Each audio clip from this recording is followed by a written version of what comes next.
Hi mga mare! At ang aking ang for today's video mga mare, sinamahan ko nga itong si Feeling Boss sa pag-repair nga netong ref.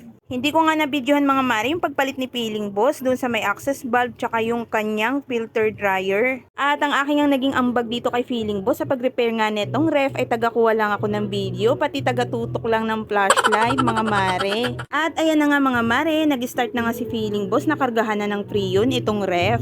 Eto nga si Feeling Boss mga mare, kauuwi nga lang din galing sa kanyang trabaho. Pagka-uwi nga neto ni Feeling Boss galing sa kanyang trabaho ay kumain lang kami ng hapunan at pagkatapos ay nagpahinga lang siya ng kaunti at pagkatapos ay niyayan niya na nga akong puntahan itong kanyang gagawin na ref.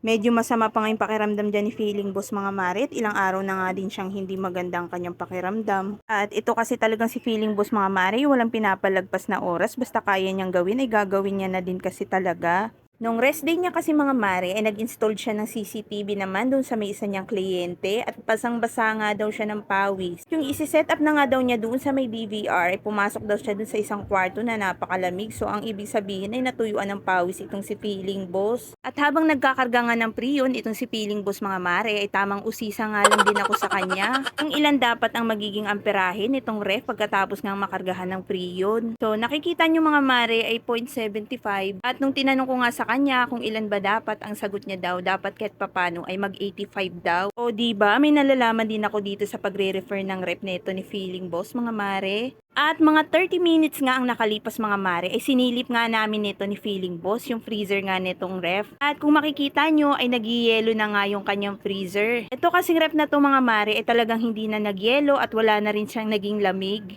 At eto nga may-ari ng ref na si Madam mga mare ay sobrang natuwa nga dahil kahit papano ay hindi na nga daw siya makakabili ng bago. Nung una kasi mga mare, nagtanong nga itong si Madam kung magagawa nga daw itong ref, pero hindi pa nga namin sinasabi sa kanya kung magagawa. Mahirap naman kasi pag-expectin mo yung kliyente mo mga mare. At pagkatapos nga mga mare, dumako naman kami dito sa magiging bilangan nitong lamig ng ref. At nag-usisa ulit ako mga mare, tinanong ko nga kay Feeling Boss kung ano naman ang magiging bilang pagdating dito. At ang naging sagot naman sa akin ni Feeling Boss mga mare ay dapat daw ay mag negative 20. Kung napanood nyo po yung mga dati kong vlog ay itong si Feeling Boss ay nagre-repair nga ng aircon pati ng ref. At hindi lang yun mga mare, siya rin ay nagre-repair ng TV, laptop at pati na rin computer. O diba mga mare? Ewan ko na lang talaga kapag hindi pa kami yumaman nito mga mare. Pero sobrang thankful ako kay Lord mga mare dahil kahit hindi naman kami mayaman ay hindi kami pinababayaan ni Lord. Naso-survive namin yung araw-araw naming gastusin pati na rin yung mga iba pang bayarin. At sa wakas nga mga mare, kung makikita nyo nga ay nag-negative na nga yung bilang ng lamig nitong ref. So ayan mga mare, hindi pa nga siya negative 20 pero magtutuloy-tuloy na yan kapag nagana yung ref.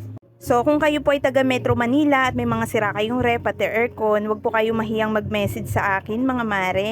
At sobrang natuwa nga itong si Madam mga mare dahil naayos na nga yung kanyang ref at hindi na nga daw siya makakabili ng bago. So congrats sa iyo Madam. At hanggang dito na lang ating for today's video. Salamat sa panonood. Hanggang sa muli mga mare.